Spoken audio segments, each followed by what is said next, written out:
हरे कृष्णा, राधे राधे। स्वागत है आप सभी का गोविंद भजन चैनल पर। आज के इस वीडियो में हम सुनेंगे बृहस्पतिवार की व्रत कथा। तो चलिए कथा शुरू करते हैं। प्राचीन समय की बात है, एक नगर में बड़ा व्यापारी रहता था। वह जहाजों में माल लदवा कर दूसरे देशों में भेजा करता था। वह जिस प्रकार अधिक धन कमाता था, उसी प्रकार दिल खोलकर दान भी करता था। परंतु उसकी पत्नी अत्यंत कंजूस थी। वह किसी को एक दमड़ी भी देने नहीं देती थी। एक बार सेठ जब दूसरे देश में व्यापार करने गया तो पीछे से बृहस्पति देव ने साधु वेश में उसकी पत्नी से भिक्षा मांगी। व्यापारी की पत्नी बृहस्पति देव से बोली, हे साधु महाराज, मैं इस दान पुण्य से तंग आ गई हूँ। आप कोई ऐसा उपाय बताएं जिससे मेरा सारा धन नष्ट हो जाए और मैं आराम से रह सकूं। मैं ये धन दान धर्म में लुटता हुआ नहीं देख सकती। बृहस्पति देव ने कहा, देवी तुम बड़ी विचित्र हो। संतान और धन से क्या कोई दुखी होता है? अगर अधिक धन है तो इसे शुभ कार्यों में लगाओ। कुंवारी कन्याओं का विवाह करवाओ, विद्यालय और बाग बगीचों का निर्माण करवाओ। ऐसे पुण्य कार्य करने से तुम्हारा लोक और परलोक सार्थक हो जाएगा। परंतु साधु के इन बातों से व्यापारी की पत्नी को खुशी नहीं हुई। उसने कहा, मुझे ऐसी धन की आवश्यकता नहीं है जिसे मैं दान में दूं। तब बृहस्पति देव बोले, यदि तुम्हारी यही इच्छा है तो तुम एक उपाय करना। शाम बृहस्पतिवार घर को गोबर से लीपना, अपने केशों को पीली मिट्टी से धोना, केशों को धोते समय स्नान करना, व्यापारी से कहना हजामत बनवाए, भोजन में मांस मदिरा खाना, अपने घर में कपड़े धोना। ऐसा करने से तुम्हारा सारा धन नष्ट हो जाएगा। इतना कहकर बृहस्पति देव अंतर्ध्यान हो गए। व्यापारी की पत्नी ने बृहस्पति देव के कहे अनुसार 7 बृहस्पतिवार तक वैसा ही करने का निश्चय किया। केवल 3 बृहस्पतिवार ही बीते थे कि उसकी समस्त धन संपत्ति नष्ट हो गई और वह परलोक सिधार गई। जब व्यापारी वापस आया तो उसने देखा कि उसका सब कुछ नष्ट हो चुका है। उस व्यापारी ने अपनी पुत्री को सांत्वना दी और दूसरे नगर में जाकर बस गए। वहां वे जंगल से लकड़ी काट कर लाता और शहर में बेचता। इस तरह वह अपना जीवन व्यतीत करने लगा। उसकी पुत्री ने दही खाने की इच्छा प्रकट की, लेकिन व्यापारी के पास दही खरीदने के पैसे नहीं थे। वह अपनी पुत्री को आश्वासन देकर जंगल में लकड़ी काटने चला गया। वहाँ एक पेड़ के नीचे बैठकर अपनी दशा पर विचार करने लगा। उस दिन बृहस्पतिवार था। तभी वहां पर बृहस्पति देव साधु के रूप में सेठ के पास आए। बोले, हे मनुष्य, तू इस जंगल में किस चिंता में बैठा है? तब व्यापारी बोला, हे महाराज, आप सब कुछ जानते हैं। इतना कहकर व्यापारी अपनी कहानी सुनाकर रो पड़ा।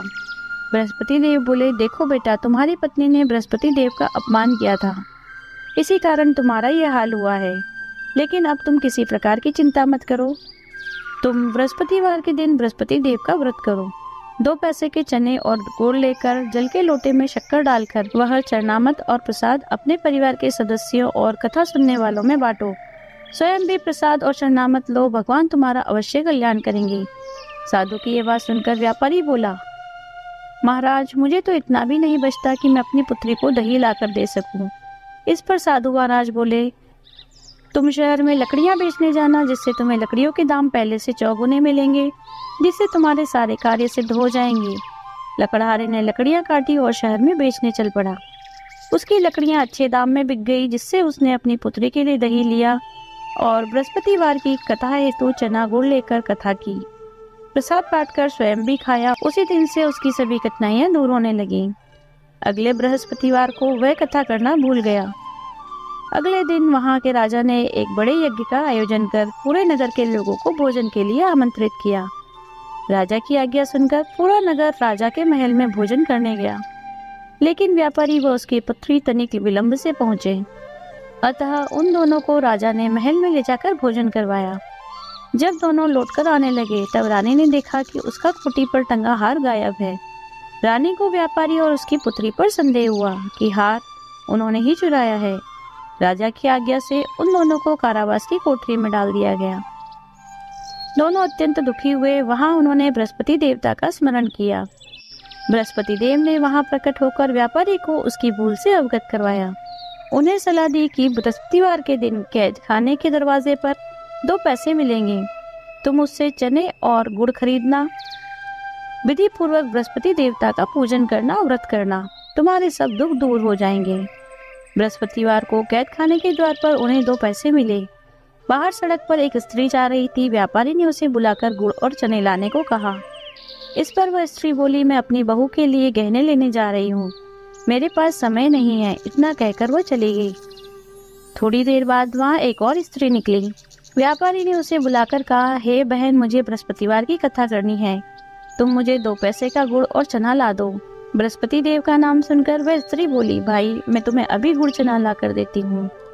वैसे तो मेरा इकलौता पुत्र मर गया है, मैं उसके लिए कफन लेने जा रही थी, लेकिन मैं पहले तुम्हारा काम करूंगी।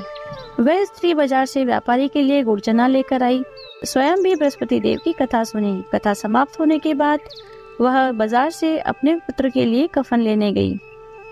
घर पर लोग उसके पुत्र की लाश को शमशान ले जाने की तैयारी कर रहे थे। स्त्री बोली, मुझे अपने लड़के का मुख देख लेने दो। अपने पुत्र का मुख देखकर उस स्त्री ने उसके मुख में प्रसाद और चरणामृत डाला। प्रसाद और चरणामृत के प्रभाव से वह पुनर्जीवित हो गया।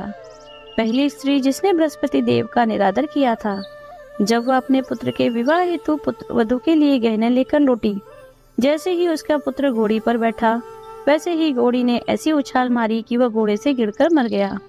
यह देखकर स्त्री रो रो कर बृहस्पति देव से क्षमा याचना करने लगी।